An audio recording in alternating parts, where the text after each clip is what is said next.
What's up, everybody? Welcome back to another episode of the Rock of Truth podcast. But first, a special word from our sponsor, Danco Auto Care and Transmission. Danco Joe is offering a special promotion. Call Danco to schedule any service and receive a free oil change when you mention Rock of Truth podcast through the end of November or when Danco Joe comes to his senses and stops giving away things. Go to danco.com on Route 4 in Fairfield. Tell him Soppy sent you. All right, boys. Jake Sopko here with my co-hosts, Nick Statterman and Joe Met. Welcome back to another week of the Rock of Truth podcast. Let's get right into it. Joe Met was right. I don't want to be right. I didn't want to be right. Do you want to say I told you so? No, not really. I didn't want to be right. I like when Statty's right, but no, you don't. I do like when you're right. Because Statty's predictions are usually like Bearcats by like 30, and I love that. Like Statty's a true Bearcat, and I'm a true Bearcat. We just sometimes see things a little differently, and sometimes Statty's right, sometimes I'm right. I felt like, honestly, I was hoping kind of to go with the reverse psychology thing. You know, sometimes like you're watching a team, and the more you say negative things, the better they do. At least like I do that sometimes.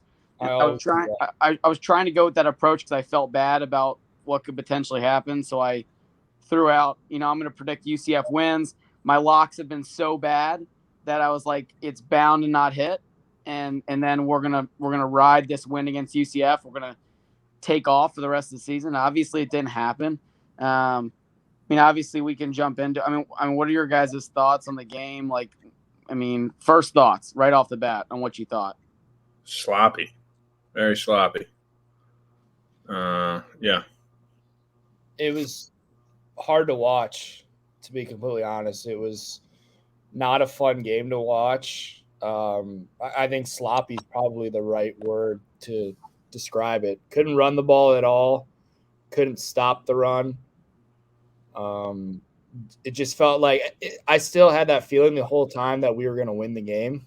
Just confident based on, I think, over the past 3 or 4 years, just finding ways to constantly win football games, kind of no matter how shitty we look at times.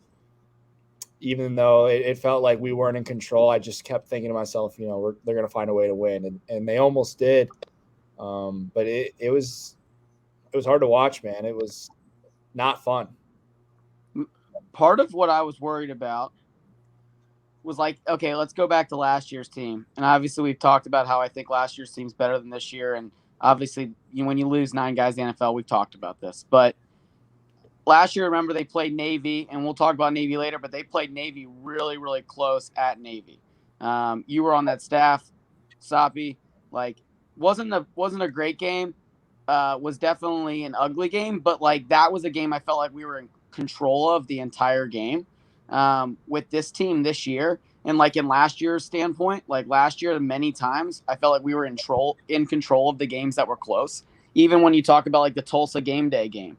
Right? Like it comes down to the wire, but we're winning the whole game. I never was even worried. And I don't know if I was even worried on the goal line stands, like for some weird reason. Whereas like this year, I feel like, especially the last few weeks, I don't think necessarily we've been in control of those games. Like we've squeaked out with wins.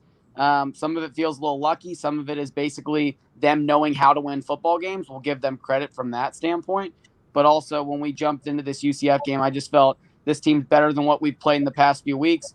I felt like we kind of just have barely snuck by the last few weeks. And obviously when you're playing a decent team and you're not like as talented as last year's team are, you're going to have better chances to lose that game, which obviously is disappointing in my opinion. Yeah, it's disappointing.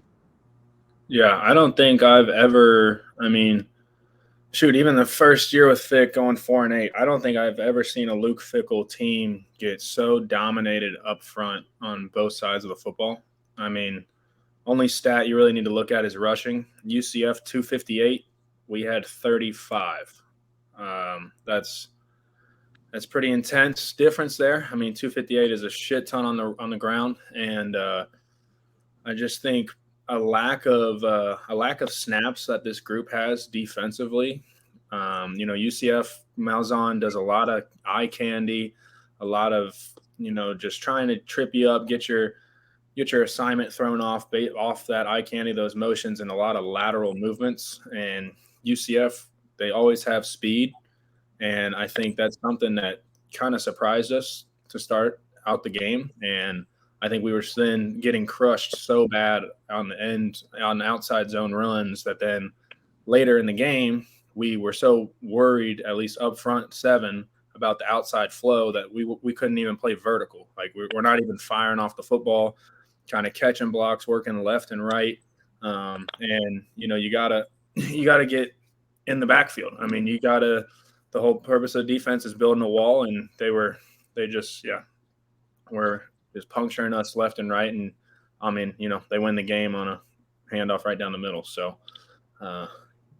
yeah, I think that's a good breakdown. I was curious to hear your point, so I'm appreciative that you brought that up. Do you think it's just a lack of experience up front? I mean, you have Malik out, and obviously Jabari being out is bigger than people probably realized. I mean, that's a huge loss, and you can see up front. But do you attribute a lot of that lack of success last weekend to just inexperience?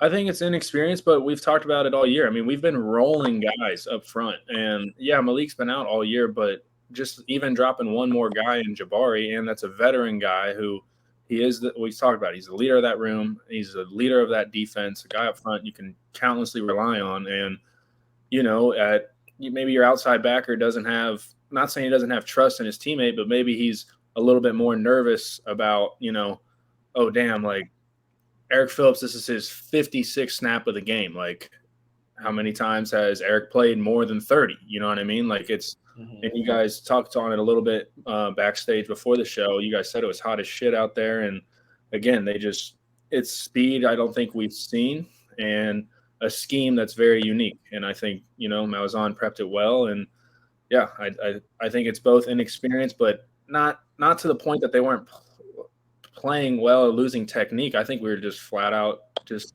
exhausted. And that's, again, is something that we just have not seen in a Luke Fickell football team. And I really hope we don't ever see it again. But with this week's opponent, we'll get into it later, but they do a lot of weird shit too with that triple option. So I have a few questions. For you guys. First off, something that frustrates me as a fan, obviously I don't know football as much as you guys do, but I felt like deep into the game, obviously for the most of the game, Ben didn't play a good game, but when he needed to play his best at the end, I felt like he made some really big, awesome plays on that drive that I thought was going to be a game-winning drive. We left too much time on the clock, obviously, for UCF to go down and score, but I felt like he played a great game. I felt like right when the offense started to get going, the defense started to because the defense played a great first half, right? But then towards the second part of that second half, they started to the wheels started to come off a little bit. My question was those corners, they were playing so far off receivers. Plus, we're playing a three-man front. I didn't feel like we were bringing a lot of heat for a team that was running for 258 yards on us. It kind of felt a little bit like that Alabama game last year where it was like we just kept bringing the three-man front. And obviously, Alabama's a completely different animal. But that's kind of my question. I don't understand. You guys will have better insight onto this. And I think a lot of fans are wondering, why are our cornerbacks playing 10 yards off of dudes in a 2-minute drill at the end of a game when they have 2 minutes to go down and score with as fast and as powerful as that offense is? And then why are we continuing to just bring – I know we do that three-man front. I know it's worked a lot in the past. But the three-man front with no linebackers rushing at the end didn't make much sense to me when you've already given up 230 yards of rushing. So can either of you kind of speak on that? I'm not trying to be ultra negative here, but I feel like those are some good points to bring up that everyone's kind of asking about. Yeah. 2-minute drill, everybody knows what kind of the famous moment of Stephon Diggs, that catch against the Saints in the playoffs, so where they got beat deep over top. 2-minute drill. Now, you don't want to just give up chunk plays, but you want to keep everything in front of you, and it'd be worse to get just a bomb dropped on you 60 yards to the house. But in a situation like this, we clearly didn't stop the run all game. I agree. I would have maybe liked to see a little bit more pressure, or maybe widen out our D-line a little bit and scoot those linebackers a little tighter inside, just so they don't have to run as far laterally. But all in all, I saw a lot of our LBs and just playing without their hands, just kind of chicken winging. It just wasn't like I've already hit it. It was not a Luke Fickell just defense that we've seen, and I think that all plays into again that final 2-minute drill. But to answer your question, Joe, like DBs, they're taught to keep everything in front. Let's go ahead, don't give up the big play. We'll give up 6 yards, run to the ball, tackle, but we haven't been tackling very well. So those usual maybe 5-yard receptions are kind of turning into 11, 12 yards, 23 yards. So then it turns into chunk plays. So we're not in there every day of the week. We don't know the game plan going in, but just from experience in the past under Coach Fick, it's as far as the DBs playing off is trying to keep everything in front and letting our front seven run around and try and make plays. But again, I think we just flat out were exhausted. But Soppy, like, here's my question off of that, because Statty makes some great points, but they got a backup quarterback in, right? Yeah. Like, so, is that change kind of what you do at times, or no, not at all? See, I think it does, and that's why I'm glad you brought that up, because that was something I wanted to touch on, and we didn't even talk about this before, but I'm glad you brought this up, because I was in the same boat you were. I was like, why are we playing 10 yards off, like you just asked me? They have a backup quarterback in. They haven't been able to push the ball down the field at all. Not, to my recollection, there wasn't any deep shots that they had. It was all just, quick hitters or run plays that broke if they had any big plays. But they didn't push the ball downfield. So why are you playing 10 yards off? I agree with Statty saying you don't want to get beat over top, and that's true. But, you got guys that have a lot of experience. You're playing a backup quarterback that haven't beat you over the top yet. I'm with you. I don't think they should have been playing that far off. I think they should trust themselves in coverage. And that's been a frustrating piece for a while now. I mean, I think people get upset like they're playing so far off, and you just throw those hitch routes and those stop routes. And, we had Sauce and Kobe, who are elite athletes that are playing the NFL now, that are playing well in the NFL, so they can break on that and recover for that. I think with these young guys, don't have as much experience, let them go bump a little bit, let them play out there. I'm with you. I don't think they should have been playing 10 yards off. They couldn't stop the run at all. I was on the sidelines against Alabama, and we're so worried about Bryce Young in the pass, and rightfully so. He won the Heisman, and we did stop the pass. It probably was one of the maybe the least amount of yards he threw all last season was against us, but they absolutely gashed us in the run. And at some point you're sitting on the sidelines thinking, okay, are we going to move to a 4-down front? Like, are we going to do something to try to defend the run? And we didn't make that move against Alabama. And you thought maybe at some point against UCF, I was thinking the same thing. Are we going to make a change? Are we going to go to a 4-down front and try to stop the run? And, they feel comfortable with the defense that we run. And I would have liked to see them make a change, but I don't make those kinds of decisions. And there's people a lot smarter than me that are out there. So, but yeah, to your point, I think it's with a backup quarterback like that who really didn't do much. I wouldn't have been playing so far off, and I would have thought about moving to a defense that was better against the run, because it felt like they could run at will, and it was frustrating. Well, and piggyback off that, Jake, like, I like your thought on bump and run, and you look at the final box score. There was a total of 6 penalties in the game. UCF had 1 for 15. We had 5 for 25 yards. So all our penalties were 5-yarders. They're not – I don't know what their 15-yard penalty was, maybe a pass interference, but refs were letting us play. So why not, get Shep, who's a scrappy DB. Yes, I think that's also part of why you play off is now so much in football is chuck it deep and let's hope for a flag. Like, you see that shit all the time in the NFL, and it's a different penalty. It's a spot foul, but regardless, like, kind of feel the flow of the game. Go ahead, Chad.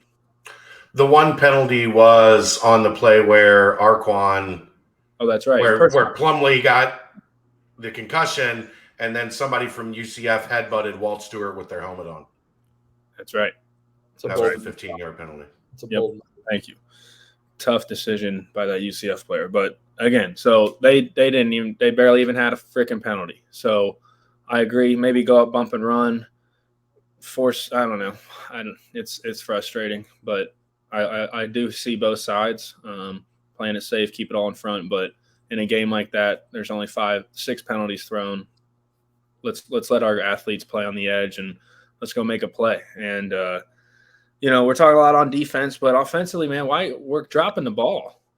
We are dropping passes left and right. Mm-hmm. We get a catch there by Scott, and it might be game over. Yeah, that was shocking, honestly, to see him so sure-handed drop that. The offense couldn't get into rhythm at all, and couldn't run the ball whatsoever. And the more I think about it, correct me if I'm wrong, they haven't really ran the ball that great this year. Other than the numbers, I feel like are a little bit twisted because Chuck's had some big hitters and stuff like that. And for the past couple of years, it's kind of felt like we could run the ball at will.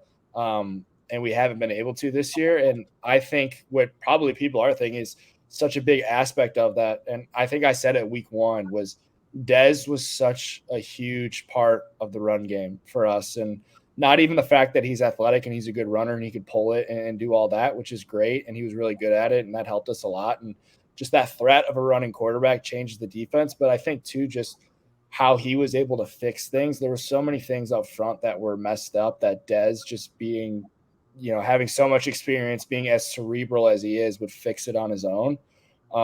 Fixed a lot of the problems that we had. And, he's not back there this year. And maybe that has something to do with it. I don't know. They need to find a way to get the run game going because they couldn't run at all. And I'd love to touch on this. I'm sure everybody else who talks about the Cats has touched on it is like, what the hell is going on with Corey Kiner? I don't know. I was watching the whole game. Apparently Vic said he wasn't hurt. There's got to be there's always a background story. So I don't know what's going on. I think he's clearly Chuck and Monty are dynamic and they've been good this year, but I think it's different. You can tell when he runs the ball, it's different. He's always falling forward. I don't know if he has good hands. I don't know if he can catch the ball. I don't know if he's any good in pass protection. Maybe those are things that he struggles with. I really don't know, but I just know when he runs the ball, it looks different. He looks like a different back, and I would have loved to see him in there. Those are the two things I've heard, Jake, were that they got to a point where they threw the ball so much, and they only ran 14 times the entire game. They threw the ball so much that they were just more comfortable with both pass protection and the receiving threat from Monty and from Chuck that Corey just kind of, how that can get. I mean, there were games you should have been in and you just got shuffled out. No, and, it happens. Yeah, 100%. And that's something that people don't. Yeah, exactly. There's a thing that people don't realize is like people like I was talking about, like getting Josh the ball and getting these people the ball. And you have game plans, but sometimes it just gets lost in the shuffle of the game flow and things. But I think for him to not even take one snap, that's an issue. We don't even attempt to establish the run on the opening drive. We don't even attempt to run the ball. Like, I don't understand. We've done that in a couple games now. It's 3 straight pass plays. Or it's 1st and 10, 2nd and 10, incompletion. All right, 3rd and 10, let's run the ball, let's go punt. All right. Like, what are we doing? I just don't understand. And you kind of hit on it a little bit. We got to do something with our freaking tight ends. I mean, these dudes are preseason on a list for the best tight ends in the nation. And we're trying to run the ball in the A and B gaps. Like, let's get our 12 going. Let's get to the edge. I know you can say maybe Wiley isn't as great of a blocker as Lenny T. I believe that. Okay. But still, can we run the ball behind these guys? Try to even establish it. It's just, I don't know. We're not going to win a ton of more games if we flat out can't run the ball and we can't score more than 21 points. So I'm frustrated that we don't even try to establish it. And when we do use Wiley in the rare form, the dude produces. So I don't understand. I'll tell you what. I believe though that our guy Metz is coming back to right guard this week. They're moving O'Quinn over to left guard. I think Brendel can. Chad, can you confirm that Metz is going to start this week at right guard, establish the run? I can neither confirm nor deny what I saw at practice on Tuesday. Okay. Heavy emphasis on I cannot deny what I saw at practice on Tuesday. Okay, and we all know that boy, no matter what he does in pass protection, I know he's had his problems. That boy run blocks probably better than anyone on that offensive line. He He's He'll hit- 6'10", 340 pounds with a six-pack. Yeah. I hear you guys, but if we can't run the frickin' football against Navy, we got some issues. We have problems. We have serious issues. And next thing I want to hit on is that I would disagree there, Statty. That's the one thing they do well. They're pretty good against the run. They can't defend the pass. They're top 20 in the country in run defense at like 3.2 yards per carry. They are an absolute disaster against the pass. Their pass defense is a train wreck. I didn't know that either, Statty. Just to feel better. I feel fine, but just regardless, if we can't run the ball against a military academy, we got issues. I don't care what the numbers say. They've always been horrible against the pass, but regardless, if we're going to bring number 3 in the game, can we do more than just run read option? Because they ran 9 blitzers at us the one snap he was in, and what do you know? It's a TFL. Like, no shit. So if we're going to give the guy an opportunity, can we just give him maybe some more snaps or just keep him on the sideline? Yeah, the question is, can he throw? And I think we all, I don't. If we're just going to run the ball, then why even put him out there? Because it's engage 8. They're bringing 8 to 10. Like, they don't even need to play coverage. Were you calling for him, Joe? Were you looking for 3? Honestly, I said in our text message, because I am a Ben Bryant fan. I like 3 a lot. I think he brings something different to the table. I think we need to trust our head football coach who got us to a college football playoff, and some of these guys on staff who are really smart to be able to differentiate who's the better thrower of the football, who's maybe not the better thrower of the football, who's the best quarterback for this team, who's the best leader for this team. I think all that goes into play. I don't think it's just about, like, obviously, is 3 more electrifying than 6? Maybe. But at the end of the day, like, can 3 throw the football like 6? Can he make reads pre-snap? You know how all of it goes. I don't know enough about it to talk about it, and I don't think I know enough about it to call for 3 to be the starter. I think towards the end of the game at UCF, I did send a text to you guys saying, if we go 3 and out here, do you think about putting 3 in the game just to see what happens? And they went right down the field and scored a touchdown, and then they went down the field this next drive and scored another touchdown. So it's like, okay, right when I say that, they go do something really, really good. That's what I texted too, and I'm not a guy to pull people. You guys know that. Like, Fickle and Gino are the same way. Like, they let dudes ride it out, which I really respect. But we were down 12-6. Like, nothing was going. Ben wasn't having his best day. We've been the biggest, Benny defenders, and I have. It just, the O-line wasn't doing him any favors. It didn't feel like he was having great pocket presence. There were a couple, he made a couple throws like into cover 2 and stuff. And it's just kind of like shaking your head, like, what are you doing? But I will give him credit. Like, that guy, what you want in your quarterback is he's got a short memory, man. Like, he made a couple throws. I'm like, Benny, come on, man. Like, what are you doing? And then he just, like, no fear, rips a whole shot, and it's perfect. Like, he doesn't let the last play affect the next play, which is huge in the mindset of a quarterback. But either way, it just didn't feel like there was a spark. It didn't feel like it was his day out there, and they were down 12-6. And you said it, and I said at the same time. I was like, if they don't score here, like, it might be time to throw in Evan there just for a spark, just change something up. It like lights a fire and something happens. And like you said, they went down and scored. And he played a little bit better in that span of like the fourth quarter and whatnot. That last drive, I was texting like, this is the Ben Bryant legacy drive right here. And he went down, like, had a perfect drive. They scored that amazing throw and catch by Tyler Scott for the 2-point conversion. And at that point, you're like, all right, it all worked out. Like, worked out how it was supposed to. And then, you want your defense that's been so good for the past, couple of years, and has had a good season pretty much this far, to be the ones to close out the game. And, they couldn't get it done, and we talked about. But, yeah, man, it was just the offense just didn't look like there was any. I think the last 2 weeks we've really, really, like, just continuously shoot ourselves in the foot. We win the takeaway battle again this week, 2-0. Like, they're taking care of the football, but we're just not we get this momentum built up by a couple of stops defensively and punt back. Like, I think we trust this defense because it's been so dominant over the last years that, oh, we're okay. We'll go 3 and out. We'll punt it. Our defense has it. It's like that's not going to happen.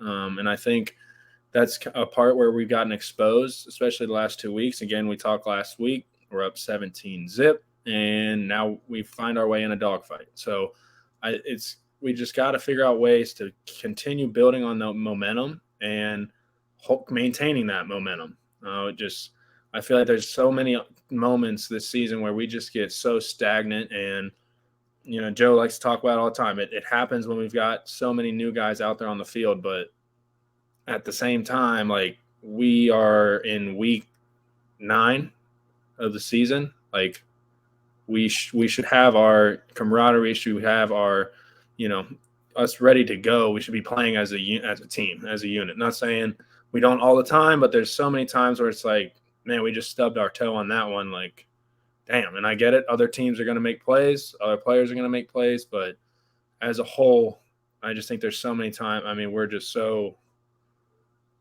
on that roller coaster.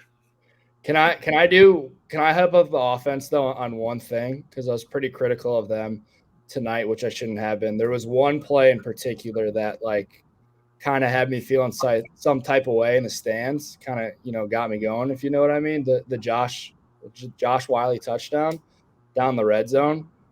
It was poetry in motion. Joe, Matt, this is like when you call a football play, you manufacture a play to get it to your best player, and it works out perfectly. And can I break it down for you? Can I talk some football to you? I'd love it. Yeah. So I actually saw a great clip of Bearcat legend Tony Pike breaking it down, and they had him like highlight and everything. So like they're in 3-by-1, right? So they're 3-by-1. Josh is 12%. Where we at on the field? Oh, I need it all. All right, so we're in like I don't know what it was, maybe like the 16-yard line. We're in 12 personnel, so we have 2 tight ends, right? We're in 3-by-1. Lenny's attached backside. Okay. So when you have your tight end attached and 2 receivers to one side, a 3-man side, that's called like tray. The formation's tray. Joe, tight end off. It's called trio, right? Tray, trio, tight end off. So Josh is off, right? So that way we can motion him like we always do. So you got your 2 receivers to the one side. We motion Josh across, right? And in doing that, the corner bumps out on the backside, and now he's off and playing with outside leverage. And we're about to run Josh on like a quick hitter, like post route, right? So it works out perfectly. So you got your 2 posts to the front side. Then he takes the snap, looks off the safety perfectly. Lenny, who's attached, runs a flat route, so that pulls the linebacker out of the window. And then you got Josh one-on-one with a corner with outside leverage, gives him a head fake one way, cuts across his face. Ben looks off the safety that goes one way to the 2-man receiver, comes back to Josh, put it up high where the 6'6" man can get it. Perfect throw, perfect catch.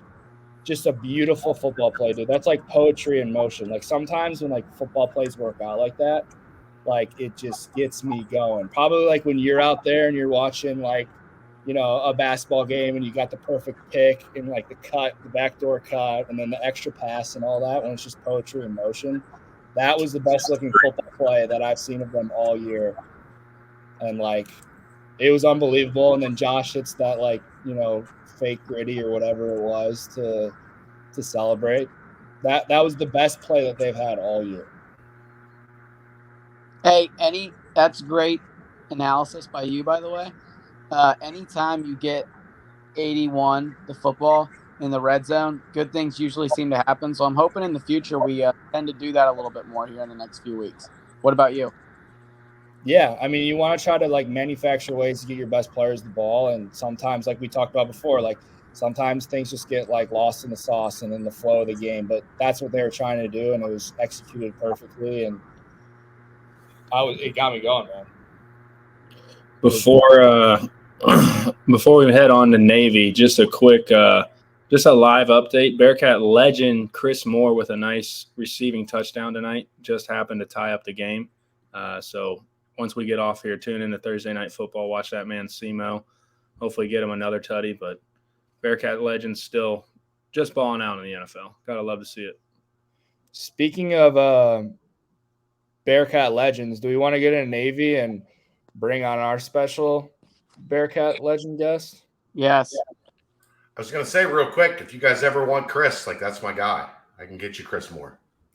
That'd be All awesome. His dream after his pro football career, move back to Cincinnati and run his own Skyline franchise.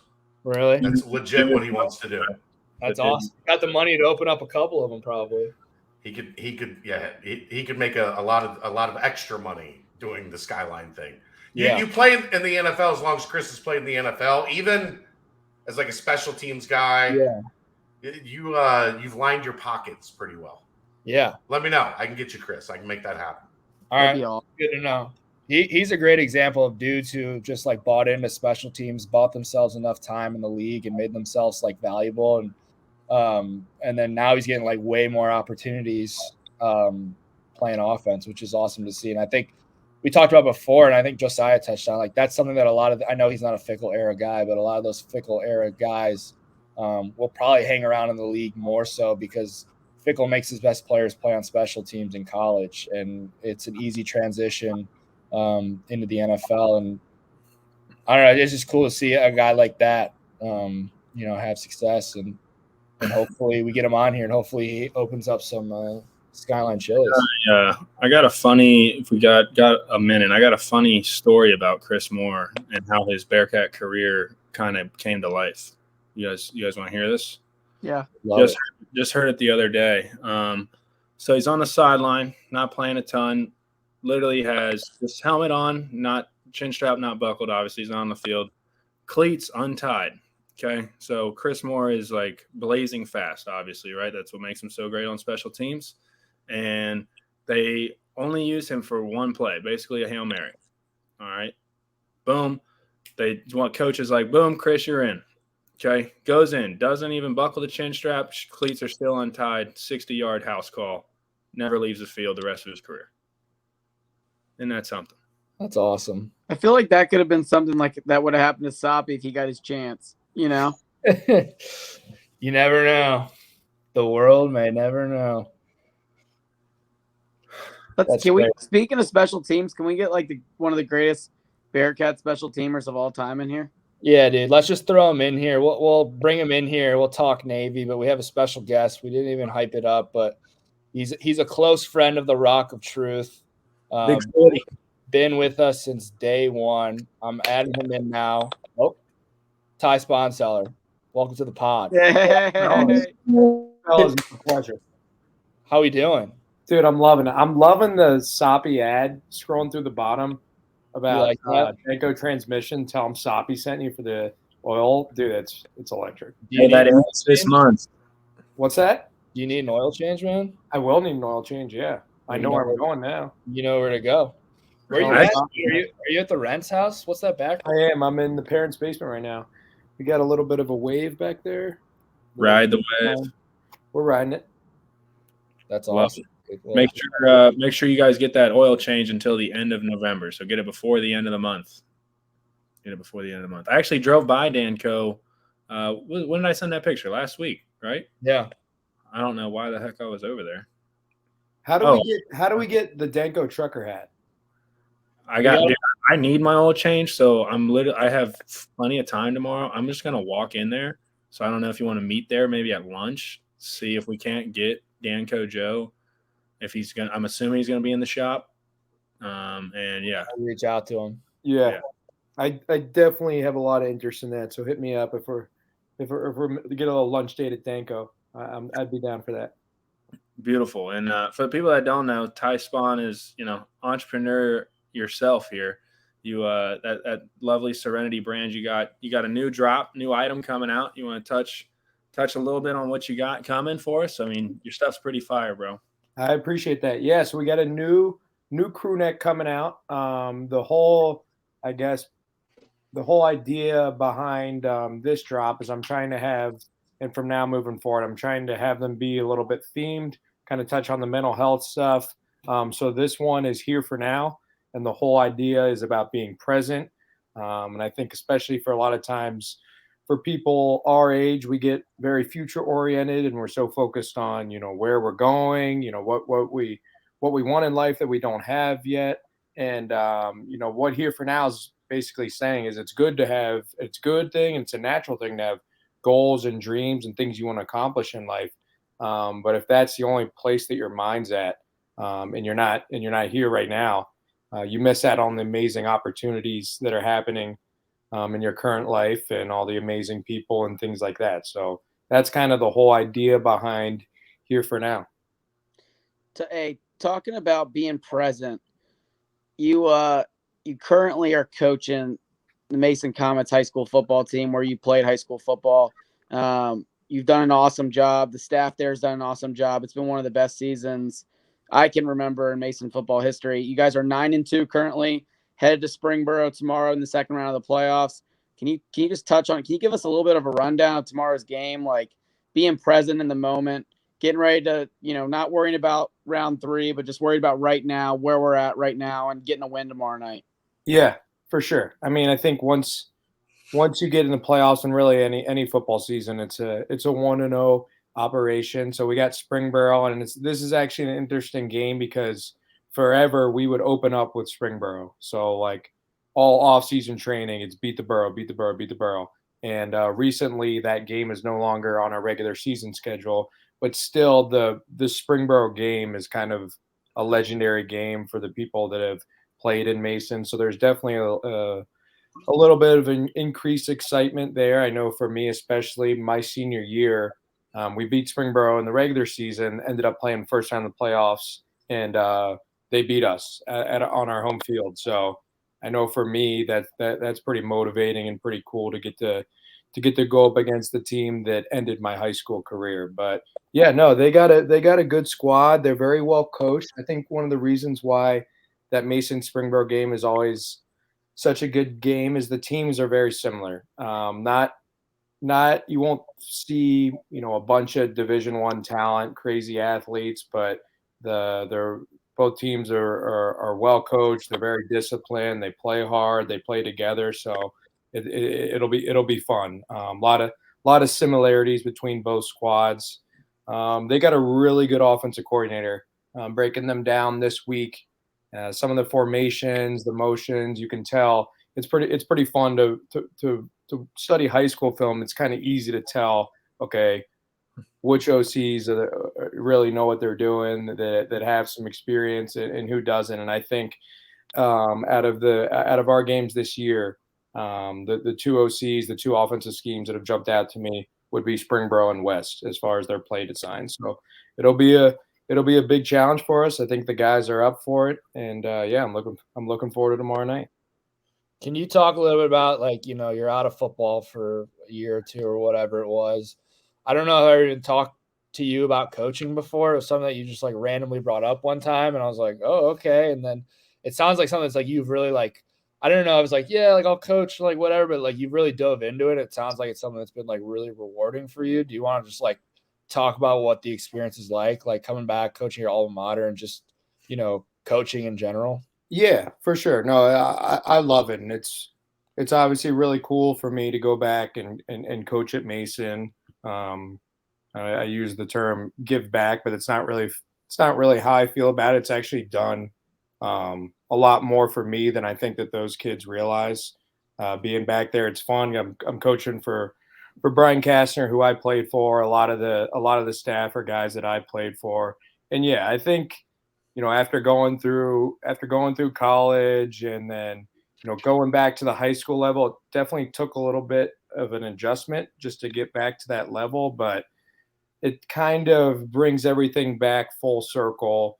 Kind of makes you realize the stuff that's important. Obviously it's a very different level than, playing at Cincinnati, but that's not necessarily, always a bad thing. It's really pure. You got kids playing on a team that have played together since second grade.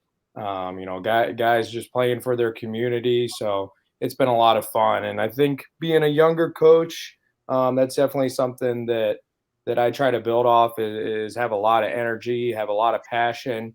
And then I also think too, being fresh out or somewhat fresh out of playing career, I feel like I've been able to relate to the guys a little bit. And at the end of the day, what I want to do is try to give those guys the most confidence as possible. I try to instill confidence in them, and I want them to play confident out there, and just bring a lot of energy and passion, and it's been a blast. I got really good group of senior safeties that I've had the opportunity to work with, and definitely don't want it to end. We've had a really good time this year. Ty, how much have you been able to transition? Just you touched on it a little bit about just transitioning from playing career to now coaching. How much have you been able to bring, not only just from what we learned under Coach Fick, but maybe also what you learned at the time you spent out at Elon, and how much, have you brought any, I want to say, like pillars or anything just that you maybe learned from as a player from Mason to then player in college, and what you've taken to your coaching at Mason? Yeah. Which Luke Fickle saying do you use the most? Let's see. Before big game, I did the UCLA pregame, about how they deserve to win this game, but in life, you don't get what you deserve, you get what you take. So that's been a big one. And and it's actually kind of funny. Like, I don't even realize it, but just when I'm out there, there's all the time, like, Fickle sayings and stuff will pop in my head. And I think schematically working with the defense, there's a lot of stuff there that I try to bring. One of the big things is, playing on the edge and like eliminating the bubbles. A lot of that is through Fickle, not being blocked by receiver. There's a lot of just mentality things from Cincinnati that I bring.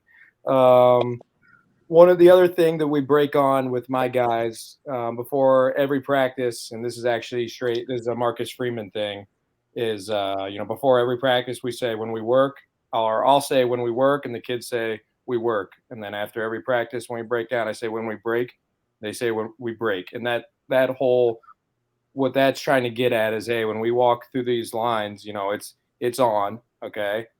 We're here for football. We're here for a purpose. We're not just out here practicing. And once practice ends, I want us to have fun and joke around. That's how I want our relationship to be, as far as with me and the players. I want to be very personal with them and joke around and just talk about normal stuff in life. So yeah, definitely a lot of UC stuff. And then obviously just the knowledge. I feel very, very fortunate to play for Luke Fickle. Just everything. I mean, you guys know how much stuff that we learned from that staff, and yeah, hopefully it's been impactful for these high school kids to get some of that. And I think, as you guys know, if somebody asks you, especially us three, Soppy and Statty, since we were there from the Tuberville, and we were kind of lived the transition, the biggest thing is just the culture, and it's a mentality. Obviously, they're great coaches, schematically and all that stuff, but it's all a mentality. And I try to bring that. Try to bring that as much as possible, but then again, it's the high school level, so you can't talk to the kids, kind of, or you can't. You just got to remember that it's high school football. That's all I'll say. There's still kids out there that are playing because Grandpa back in '75 wore the green. That's the only reason. Yeah. So. And I'm cool with that. I love that. Yeah, it's great. You need those guys. Yeah. Sure. Talks on that. You need those locker room guys. Those guys that are just proud to rock the M. What is LGL? Long green line. LGL, baby. Long green line. When you get a head coaching gig here soon, are you going to try and bring Soppy back to Cincinnati as like offense coordinator? And Statty as your defensive coordinator? Yeah, if I am ever a head coach, Sopko would be my first call for OC, and then I would want Statty running the D line, and we'd probably work together and handle running the defense. But yes, Sopko would be my first call to run an OC, and that's kind of some of the stuff we're talking about. Like, you realize going, from the college and some of the coaching we got, then you go back to high school and you're like, wow, like, you could really make an impact at this level with some of the only thing I ask of you, honestly, is like, if the defense starts to kind of break down, I'd ask that you give it fully over to Statty and drop your pride so you can deal with like time management stuff. I don't want you to become like a Zach Taylor where like you try and do too many things and you can't take care of like your everyday responsibilities, And Yeah. I know that's Soppy's guy, but it might just be Soppy's guy because the Browns beat him every time. So until he beats the Browns, Soppy's going to keep liking him, obviously. You know? And the thing with high school coaches too, like they have to deal with so much shit that you wouldn't even think about, like stuff that college coaches. I'm trying to give you an example, like anything. Dominic's mom is a big booster. Exactly. She brought the cookies every game, and he's not playing at all.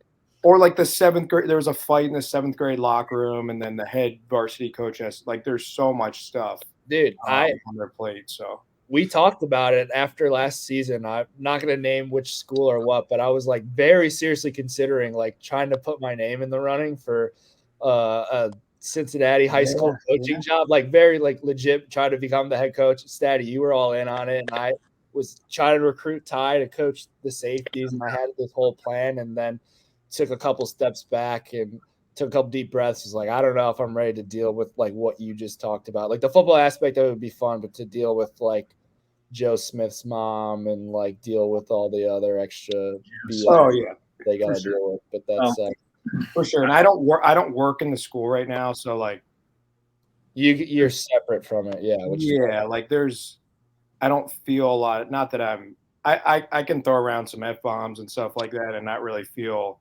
that worried about it because I'm not working at the school and stuff like that. But yeah, no, you would love it. It's pretty fun, and just to be back in the game, and then also like there's so much stuff that we learned that I wish that I knew at a high school level. So I look at it as a great opportunity to kind of give back to those kids. And at the end of the day, I think that's why I've enjoyed it so much, is because that's the only reason I'm doing it, is for those kids. So hopefully if I keep doing it, I can keep that mindset, because that's what it's all about, is those kids. And at the end of the day, making sure that they have the best experience possible. Because I mean, let's face it, maybe 5% of them go on to play in college, but for the other 90%, football is never really gonna.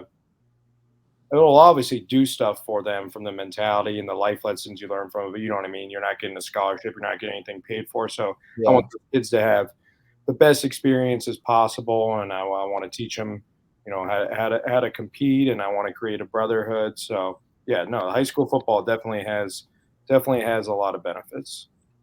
Yeah, and Ty, I love that. I mean, you can tell that you're passionate, your heart's on fire about it, and that's awesome. Really proud of you, dude. It's really sweet. Like Joe and I got to, see you guys take on the Firebirds, and you guys put up a heck of a dog fight. Ball just literally wouldn't bounce in your guys' way in the third quarter, but second half got out of hand a little bit on us. don't need to get in depth with that. But you continue to talk about this mentality, and our opponent this week is Navy. Just a very unique opponent. And can you talk a little bit just on the mentality of what it takes to play a monotonous offense in Navy, that they're going to run the same 7 plays to the left, to the right, down the middle, out wide? Like maybe talk a little bit, maybe talk how it's not about making the big play. Honestly, the biggest plays is doing your job on first, second, and third down. Yep, exactly. And you hit it right on the spot. That's when you go against a triple option, especially a team like Navy, it's just all about doing your job. A lot of times during that week, we wouldn't even have a football out there because it doesn't matter. You're looking at your key and you're going where your responsibility is, and nothing else matters. And usually against triple option teams, that's when you get in trouble, is when you go and try to do someone else's job. So personally, I always love playing against triple option, especially as a linebacker, because one of the hardest things about linebackers, you have to play against the run and the pass. So that kind of, the pass, you're not really worried about as much as far as them getting out. When they get out in trips, I have to drop this. When they are in dubs or in their 2x2, we're doing this. So it kind of simplifies it a little bit, and it's pretty base football. You're just reading your key. Like you said, that's the biggest thing. You just got to do your job, and there could be 10 plays that go by when you feel like, all right, I'm not doing anything. I'm just, running with a guy. I'm away from the play, and that's when they hurt you. Is when you take your eyes off your guy and try to go do somebody else's responsibility. So, Yeah, I think for the Bearcats going in, that's their defense. That's what they're going to have to do. They're going to have to do their job. Yeah, I think as far as like schematically, like I said, it's usually pretty simple. You'll have a guy on the dive, you have a guy on the quarterback, you have a guy on the pitch, and I think the biggest thing and what we did at Cincinnati, which allowed us to have some success, is kind of mix it up a little bit. And when I say mix it up, I'm not saying like necessarily mixing up the front or mixing up the look. These are mixing up the responsibilities. So rather than the quarterback or rather the linebacker going to the quarterback in the end, pinching down for the dive. You have your every once in a while you have a call where the linebacker goes straight for the dive and the end stays on the quarterback, or vice versa. You have your overhang edge player. He's going right to the quarterback now, and your linebacker scrapes over top for the pitch. And that way you're kind of mixing it up for them because, again, if you just sit in the same thing and you're doing their same responsibilities, they have good coaches and they'll see that up in the booth, and all of a sudden, they're cracking the pitch guy now and you don't have an answer for it. So that's the biggest thing I think with Navy is you got to do your job and you can't get bored doing your job. And especially for those guys in the back end, they'll run dive, and it'll lull you to sleep. And there's someone up there in the box watching those deep safeties creep up. And that's when they pull it back and hit you on a deep shot. So I'm glad you mentioned the dive. I had a conversation with a guy on Tuesday that he's coached a little bit. He's all right. But I mentioned that stopping the dive was the key to neutralizing the triple option. Would you agree with that, or would you think that this guy just chastised me because he enjoys chastising me? No, I would totally agree with that. It all starts with stopping the dive. Otherwise, if you're getting 4 yards a pop on the dive, they'll just give the dive all day. The rule for the triple option is you always want the ball going laterally. Okay, so you stop the dive. Now you got to go laterally with the quarterback. Okay, then you want the ball going on the pitch. You always want to. You never pass up a phase of the option. You stop the dive, quarterback, pitch, and you want to keep that ball going laterally. And obviously, you see with a lot of triple option teams, you want them pitching the ball because a lot of times, every once in a while, that ball will end up on the ground. So, what would you say about year one under Fickle? We went to Navy. I didn't stop the dive, Joe. They didn't stop the dive, Joe, Matt. Well, Ty, I'll let just real quick before I'll let Fick know that you agreed with me. Yeah, please do. Because please do. He was very mean to me on Tuesday. Yeah, no, please let him know. I agree. So, Sponny, when you were at Navy that first year under Fickle, my big question is, and I'm trying to make sure I'm in the right place here and understanding this. I kind of remember, if I'm correct me if I'm wrong, I kind of remember stopping the dive and them just like taking it, housing it on the outside like almost every play. Correct. Because we did the same thing, and it's what I was saying. We were at our game plan going into that, which, and again, this wasn't Marcus Freeman. I'm not going to say whose game plan it was. It wasn't Marcus Freeman's. He kind of listened to somebody else on our staff, but what they were doing is they were cracking our backer, and his responsibility was for the pitch. So they would have an outside receiver. He would crack our middle backer, who was Jalen Miner at the time, and we would just have nobody out there for the pitch. I think they housed like the first play of the game on that.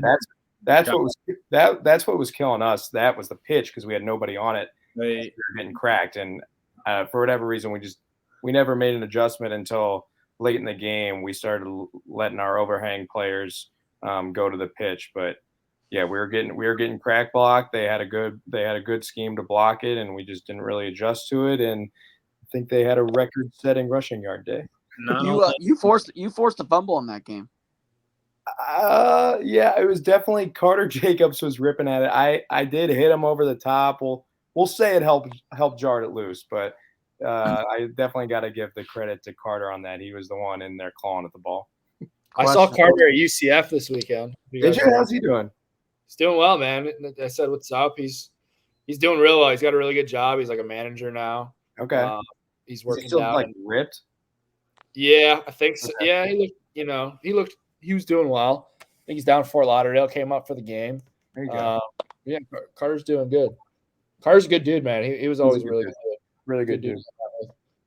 Yeah, so I was, like Joe said, I was going to ask what was the biggest I think you already kind of just touched on it, but we let up like the most rushing yards ever, and then the following year held them to, I don't know if it was like the least they've ever rushed or it was like in a long time. Was the biggest difference from year 1 to year 2 just the game plan? Is that, year 1 we were using the other game plan of the coach that won't be named, but I actually do know who it is. I remembered while you were telling that story.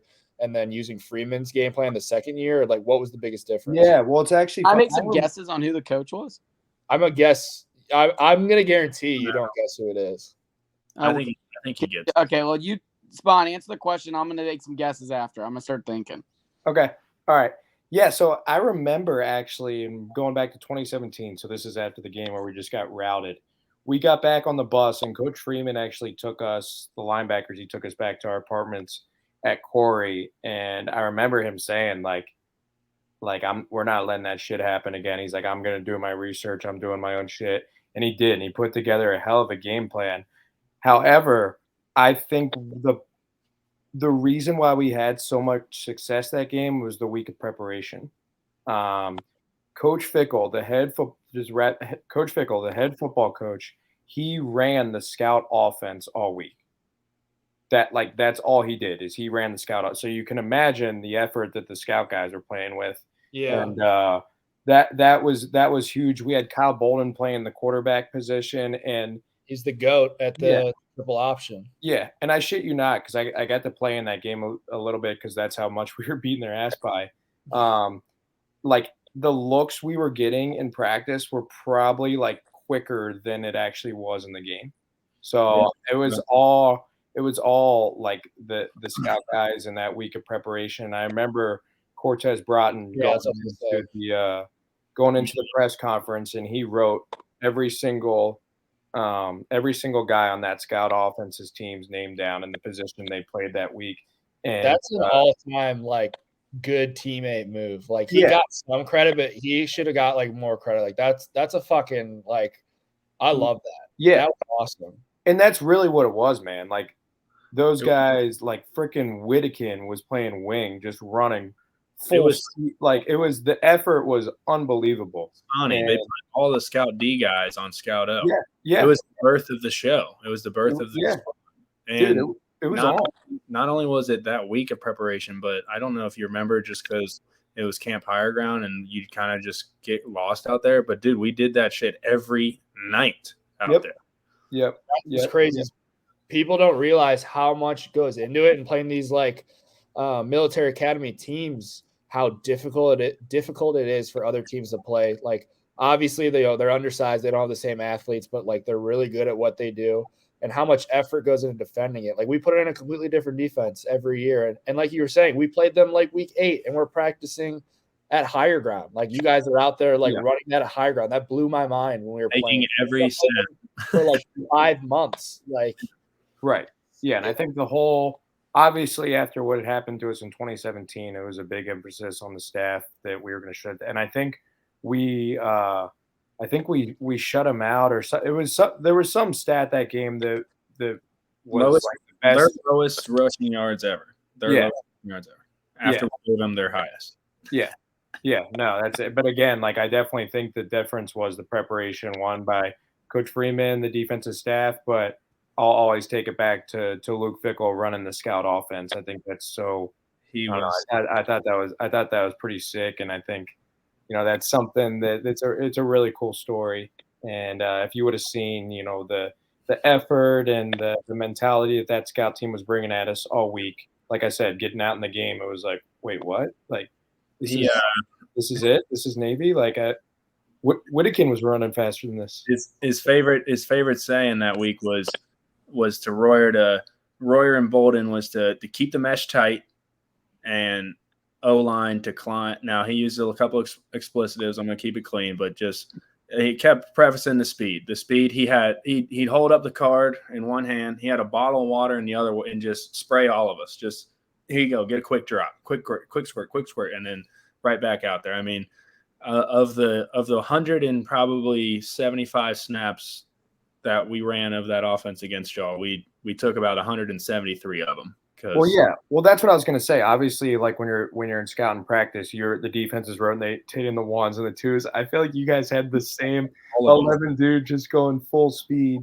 We had the whole scout O line standing on the sideline. We had the whole scout defense ran the whole scout O that week. It was the funniest thing. Yeah, it's like Fick just loves defense. Just loves these guys. Yep. No, that was while you were doing that practice. I was on the opposite end, just hanging out, drinking some water, picking my ass, just kind of practice. This makes so much sense. Yeah. So Tuesday at practice this week, it felt like everybody running the scout team offense was in black. Yeah. Yes. And I was like, what the hell? What the hell is happening? Our scout is too slow. Now it makes perfect sense that it was the scout team defense running Navy offense. Huh. I mean, I guarantee Coach Fick handpicked every single guy he wanted. And like Sadie was saying, like the Navy's offensive line is a lot different than every other offensive line. They're not very big, okay, but they're usually, they go about like 260, 265, which is different than, the 300-pounders that you'll see normally. But that's because they're very athletic, and they have to be in order to climb up to the second level, cut blocking out on the edge and things like that. So, yeah, that gives me a lot of confidence in this week, knowing that Coach Fickle's doing that again and making sure he's giving those guys the best look possible. Yeah. We're an hour in. Hopefully people are still listening at this point, but you guys just gave like a lot of like really good and like cool insight that people probably behind the scenes have no idea. So hopefully people are still listening and I think they definitely appreciate these two stories that you guys just told and the insight that you gave, which is really awesome. So yeah, just to wrap it up, I mean, like you said, we're coming off a tough loss. You get back to the NIP, you're playing a team 3-5. They're not a great team, but obviously, like we said, a lot goes into playing a team like this. So from what I took away from you guys, we got to stop the dive. So hopefully we can stop the dive and take care of the rest of it. Defensively, they're really good against the rush, which we talked about earlier. So we've struggled rushing the ball. Hopefully we can get some things figured out up front and blocking scheme wise and stuff like that. And then they haven't been able to defend the pass at all. So I'd expect us to air it out and hopefully get some big plays early. Something that I noticed, and, I came up with this theory and it could be completely wrong. I don't have the stats to back it up, but I feel like when we take shots and hit on shots early, our offense looks completely different. Yeah. And I think that's an easy thing to say. Like if you score early, you look better, but it does feel like if we hit a post Tyler Scott or like a long shot early, I feel like our offense it looks different. There's just rhythm from the beginning. It doesn't look like, we're really forcing the ball anywhere or, the run game opens up obviously with the pass game and, obviously that works kind of vice versa, but I'd expect a big week of us, throwing the ball and hopefully a big bounce back week. I don't know if you guys had anything else you wanted to add on the matchup this week. No, I agree with what you're saying, Sapi, again, because we're talking about, and that's a lot because of the style of offense they ran. Navy's not meant to play from behind. So if you can jump out on a team like Navy early, they're not meant to play from behind. If you can get them in gun, throwing the ball, it's kind of wrapped. So I think that's the key is to jump out early. Obviously, with that, how much they're running the ball, it shortens the game a lot. So if we can get some big scores quick and kind of get them offensively to add a little pressure that, hey, they can't just hand the ball off for a dive for 3 yards every play and then, and expect to get back in the game. I think you're spot on there. Yeah, that was always a great way game because they have a really cool stadium with like a cool atmosphere and they play highway to the danger zone before their kickoff and like they're in the military suits, their student section, like everybody's juiced.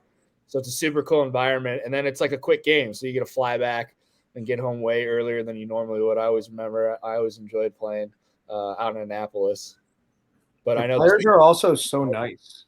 Really? Like, yeah. I remember like they would be like, hey, like I like your tattoos. I'm like, what? Like about to block you or something. Yeah, I don't know. They always have good, except for those linemen, or it can be a little dirty. they blew out my boy Perry's knee that year in 2018, and when we went back on film, it was definitely an illegal cut block. So they have the nicest fans ever. Yeah, I've talked in the past about like some of the worst fans in stadiums I've been to. That is by far the nicest fan base I've ever been to. They were like full on rooting for like every time 40 stepped foot on the field, whether it was special teams. He got a few defensive snaps that game in Annapolis in 2017. They were like rooting for 40. Like he'd make a tackle, and I was like high-fiving with Navy fans like during the game. So I don't know if that was just because we were really bad back then. I was gonna say it's probably because the game was over. Like in the first quarter, they were like, "Oh yeah, I feel bad for these kids." Like the infamous Joe Met story in the Horseshoe, where the Buckeye fan like bought me a hot dog and like a beer. You know, like he was like, "Hey man, like sorry that you guys suck. Like here's some food and a drink. Just to hope you had a good time here." You know, like don't know if he would have been that nice if we were winning, but hey. I mean, that's the way it should be. If fans are traveling to watch the game of football in your house, obviously there's some competitiveness, but show some hospitality. You know, it's a good thing to have schools travel and come to your stadium, and you should want them to have a good experience. So I love it. Do we have score predictions? Yeah, we got to get that and then roll to Danco Joe's lock of the weeks or locks of the week. Said that wrong. Right. Navy's plus 19.5. Statty, you start us off. I gotta think of something. Dude, I don't even know. I want to. I'm so pissed off. Yeah, go ahead, Joe. You hit pretty good last week. So, Bearcats 31, Navy 21. God, I hope not. Listen, I hope I'm wrong. I think they're gonna play pretty good though. I think they're going to start out. I think they're going to be up. And I think just towards the end of the game, they might stall a little bit on offense. And Navy's going to have like a touchdown towards the end. I think 31-21 will be the score is my guess, but I don't think it's going to – that's the way the game's going to – I think it'll be more of like a 31-10, 31-13 score. So don't take the 31-21 as it's going to be a really close game. I think that's just going to be – score will look closer than it is. Yeah. I'm going to go 35, Bearcats 35, the Navy Academy 14. I think, like we said, big plays. They stink against the pass. Big plays. I think it's a bounce back. I think last week was like, a kick in the teeth. We probably felt like we were kind of invincible within our conference because we had won 19 straight. And again, always found a way to get it done, even if we didn't play better than the team that was out there. I feel like there was times last season and other seasons where we won, even though we played the worst game. And but we were able to win. And good teams find ways to win. And I still think we're a good team, but I think it'll be a wake up call. We're not invincible. I think it, maybe one of those things that it could have been the best thing for us by the end of the season. You never know. But regardless, I think they bounce back 35-14. All right, I guess that leaves me. Well, last time we played a team that was really bad defending the pass was Indiana. That's a long time ago now, but we were able to put up 45. In all our home games so far this year, we're averaging 45 a game. I don't know if we get to that number. I like you guys having us hanging around that 30. I'm going to give us all touchdowns, no field goals.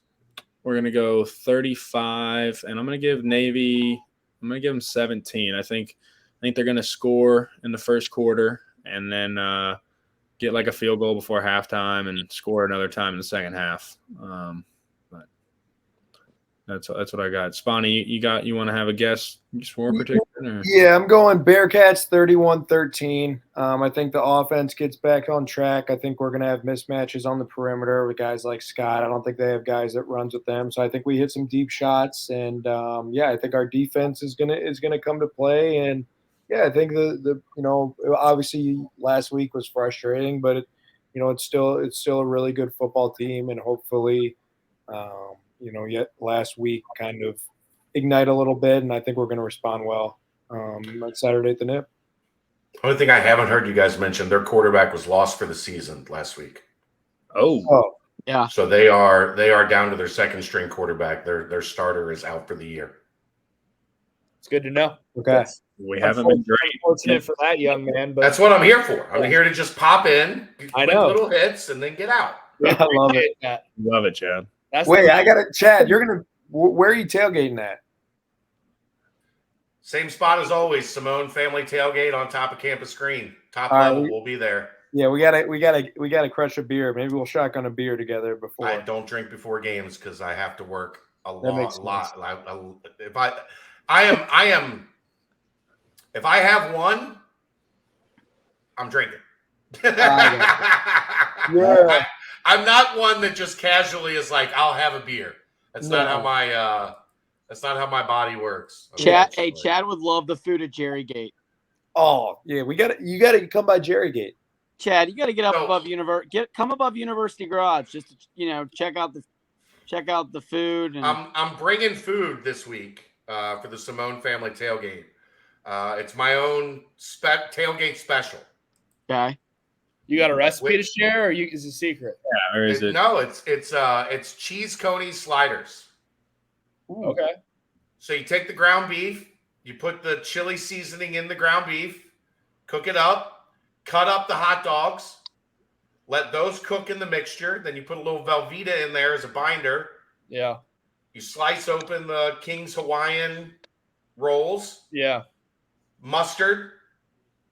Put down the meat mixture, and then the shredded cheese coney kind of meat on top. Mm-hmm. And boom, there you go. That's cheese unreal. coney sliders. That's actually a wonderful idea. I came up with it just like screwing around for the Super Bowl. And they ended up being awesome. So that's kind of been that's my new tailgate go-to. I like that. Those do sound delicious. Yeah, maybe I'll put on the Bearcat Journal TikTok the steps. Yeah. The my TikTok is all recipes. Food. It's just food recipes, and I just like all of them because I love it. And yeah, you got to get on there. Those blow up. Mine are pretty much food and comedy, like stand-up, little short stand-up skits, and I get a lot of that. That's it for me. I think it's time we give the people what they've been waiting for. If you followed us last week, you made money for the first time. The boys hit at a 75% clip, 3 out of 4 total bets. Congratulations, fellas! It's been a long journey. The funniest thing about last week's locks were the fact that I tried to cheat my way to getting a win, and Virginia Tech was up 21-3 against NC State midway through the third quarter, and I thought take the live money line bet for the Hokies, and NC State won 22-21, and I knew at that point my locks were cursed, but Marcus Freeman and the Irish, they battled for me, and they got me my first win of the year. So, listen, not trying to be arrogant here, trying to stay humble, stay hungry, and this week we're going to come back for more wins. Well, and we were a backdoor score by Penn State there away from 100%. Wow. Yeah. I think they scored with like a minute 30 left to cover that 14.5, which upsetting. I'm sorry that I had to have the one loss, y'all. I know Danco Joe gave us a little talk on Twitter. I think he actually did take that, and I just want to apologize. But we're not all perfect. But here we go, Week 10. Some lines that kind of stand out is the first game I see on ESPN at noon on Saturday is the Ohio State Buckeyes are 38-point favorites this week. We're not going to touch them. We're not touching them. I just thought that's quite a large number in a conference football game. I have my picks. Go. I'm going to go with 2 picks this week. 2 picks, okay? My most confident pick is actually one that can win you money. It's actually 2 weeks in a row going with the Notre Dame money line. They play undefeated Clemson. Clemson's played everyone super, super close. I think they're bound for a loss, and I think the Irish are starting to get a little bit better, actually. So I think Coach Freeman's gonna get a win this week for the Irish in South Bend against the Clemson Tigers. My second pick of the week is it's kind of a crazy pick, but I think the Penn State Nittany Lion fans are starting to get a little bit frustrated with James Franklin, and somehow, some way, crazy man Tom Allen and the Indiana Hoosiers are going to find a way to beat the Penn State Nittany Lions. Money line. Were you born in the state of Indiana?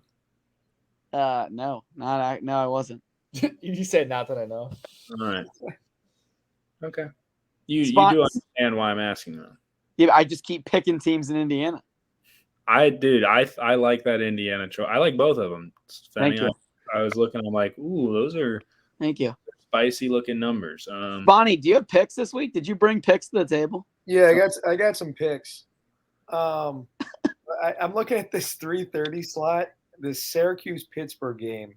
Pittsburgh is -4, and I don't necessarily understand that. I know the game's at Pittsburgh, but I think Syracuse has a pretty good team this year. They're 6-2. Pittsburgh's 4-4.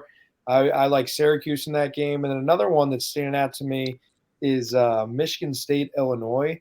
I don't know much about Illinois. They must be pretty good. They're 17-point favorite versus Michigan State.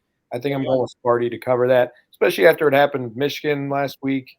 Kind of an emotional thing, and then the whole locker room stuff. And I know there's probably some suspensions and stuff. I like Sparty to come out and have a good game Saturday. I haven't watched any of Illinois, but I know they're supposed to win the Big Ten East or West, whichever side that Ohio State's not on, I forget. But I guess they got a really good defense. That's all I know. 9 points a game is what they allow. But yeah, they played Wisconsin, Iowa, Chattanooga, and Nebraska and Minnesota. So I think it's a little skewed. Iowa was a 9-6 victory. So all right. Well, that's a ballsy game to even touch there, Spawny. I like that though. Yeah, I don't know. 17 points. You just have a feeling. When you have when you have a feeling, you got to rock with it. Yeah, I don't know. I like Sparty.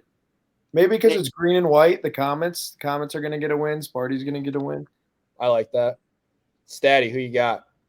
Oh gosh, dude, I like a lot of these games today or Saturday. Wow, not today. I wish they were.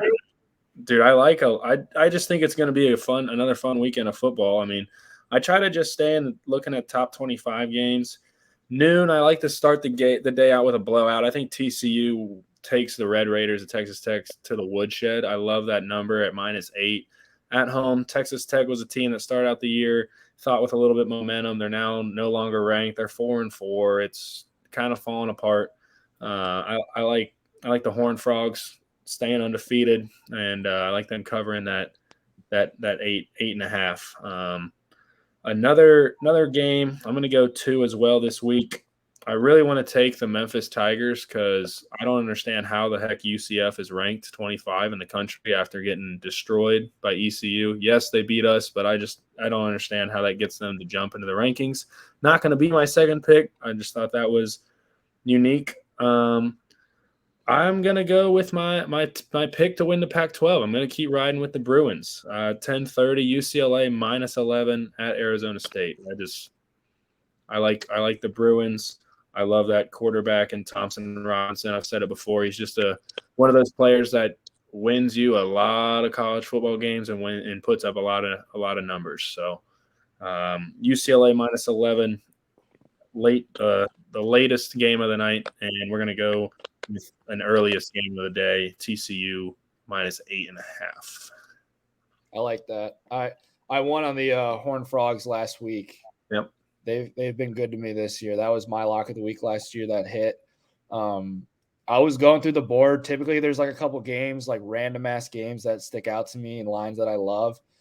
Didn't feel this week, man. I didn't feel that.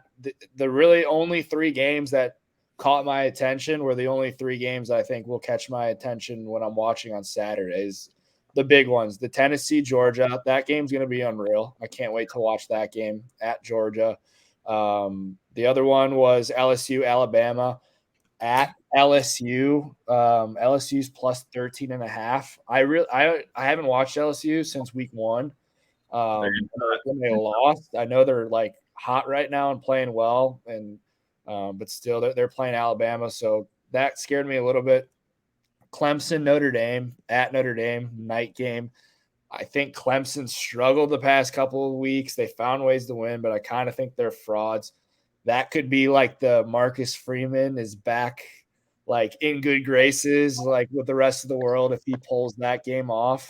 Freeman for president is coming back, so that could be a huge game. I could see them pulling it off. I hope they do. But what I decided to go with, I'm gonna take my action on the big game of the week, Tennessee versus Georgia, and I'm gonna take Tennessee to cover +8. I hope they win. Honestly, I think Tennessee. I'd love to see the Vols in the college football playoff. They're electric to watch. I think it's good for college football. They just came out. They're ranked number 1 in the college football playoff. I think that's good for football. I'm going with Tennessee +8. I hope they win, but I don't see them losing by more than a touchdown. So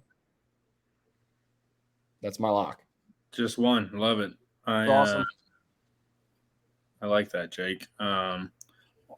I think that I think a lot of people are going to be taking the Tigers, and I just hope that they don't forget about what Brian Kelly has done against Alabama in his time as a college football coach.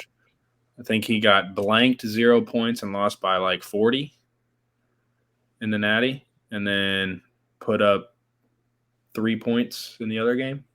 Yeah, he's on a different playing field now, dude. You watch out. He's coming. I'm telling you. So you're a Brian Kelly. October's for pretenders. November's for contenders. You're a Brian Kelly fan now. Listen, I'm not saying it. All I'm gonna say is, before we get off the air, I think that LSU is a way better place to be than Notre Dame, and I think they care more about football, and I think they're put more resources and more money into their football program, and I think he's in a better spot for where he needs to be, and I think he's going to succeed there. I do think he's going to succeed there long term. I don't think he's going to win Saturday, but I think he's going to succeed there long term. He's going to beat Bama eventually. I don't think, like, regardless of how you feel about Brian Kelly as a person, I don't think you can't not respect him as a football coach. I mean, he's literally won his whole career, and to see what he's done at LSU in such short of a time, too. I think he obviously.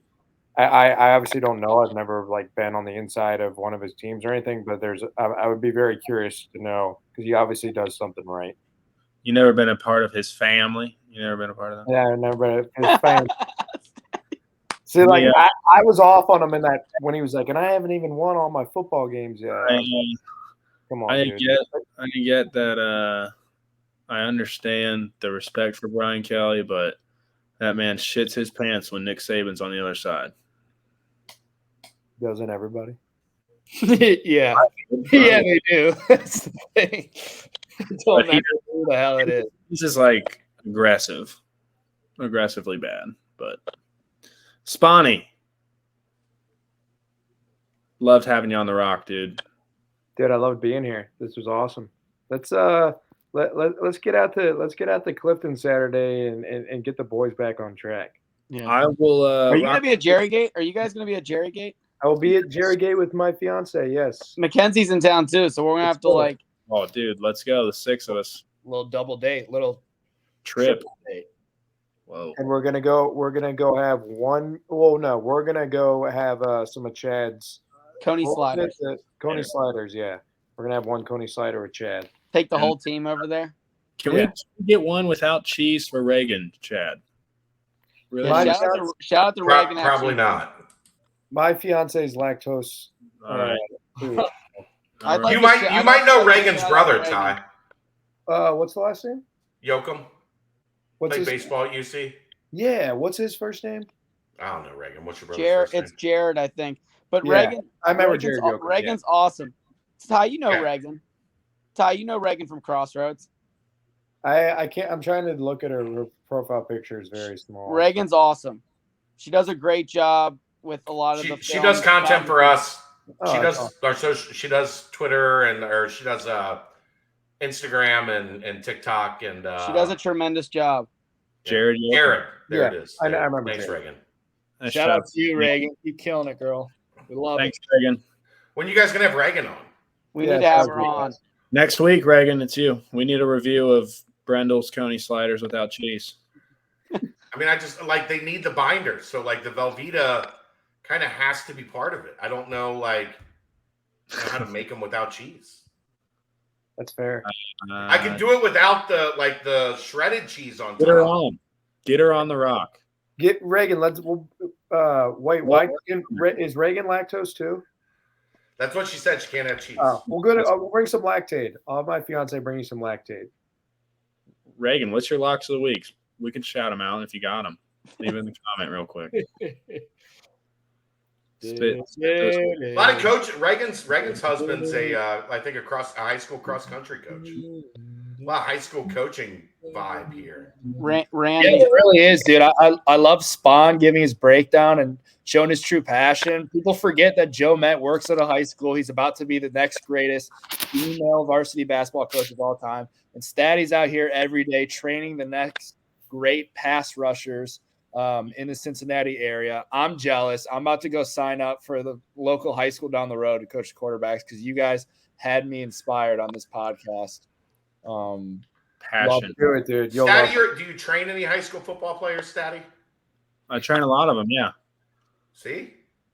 I know. It's a community thing, except for you, Jake, who you're trying to get people money and, I'm just trying to get these college boys paid, man. Trying to get them what they deserve. You know what I mean? Golden Knights. That's awesome. Go teach a young 17-year-old how to sling the rock. You'll love it. I could do it on the side. Pick up some extra bucks. Wouldn't be a bad idea. Maybe I'll look into that. She said, and basketball at Hopewell. Is that her cross pick? Country and basketball. That's her. Reagan's betting the house on Hopewell to win the GMC championship this year in 8th or 7th or 8th grade basketball, whatever it is. Reagan's Tennessee. She's all in on Tennessee. Me too, Reagan. I like that pick. Between the hedges, the balls. Ride the +8. Let's make it happen. I hope for Dave's sake, I hope you're right. Dave Simone, proud Tennessee Vol. I don't know. We might not see Dave for a week if Tennessee wins at Georgia. Yeah, that would be incredible, man. They're on. I think those random teams, like last year was us, this year it's the Vols, like those teams that just kind of break in, and it's fun to watch. So I've been a fan of the Vols since I won on them week 1 when I bet on them, and I didn't think they were going to. That was the one game, No. I've rode them since, but I mean, you guys lost every game for 8 weeks. The Tennessee game was the one game you guys won. No, I'm on a hot streak right now. I feel like I'm. Don't bring me down with these two. I'm rolling. You got to get the locks on the dock. Reagan, you're in on the rock next week. We're putting Reagan down. Let's. The rock is hot right now. We're killing it. Our locks are killing it. We'll tweet them out. Ty, really loved having you on, man. You brought a lot of great insight. Talk about what you're doing. Talk about the Comets. Your transition to coaching high school brought a lot of great insight about Navy. So, again, we appreciate having you on. I know we went a little long today, but I thought we had a lot of fun, man. We had a lot of good conversation. So, Ty, great to see you, brother. Absolutely. Good to see you, Chad. I'll see you Saturday, and I appreciate it, fellas. You guys are killing it. Keep it up, and whenever you would like to have me on, I will be more than happy to join you. So, all right. Thanks, Bonnie. Hey, beat the Burrow, baby. Beat the Burrow, baby. LGO. All right, fellas. What a week of the Rock. It was great seeing you guys. I'm excited to watch a win Saturday, and I'm excited to get back on here next week with a more positive, happy attitude. I want to rock. Rock. Let's go. Go Cats. All right, fellas. Have a great week.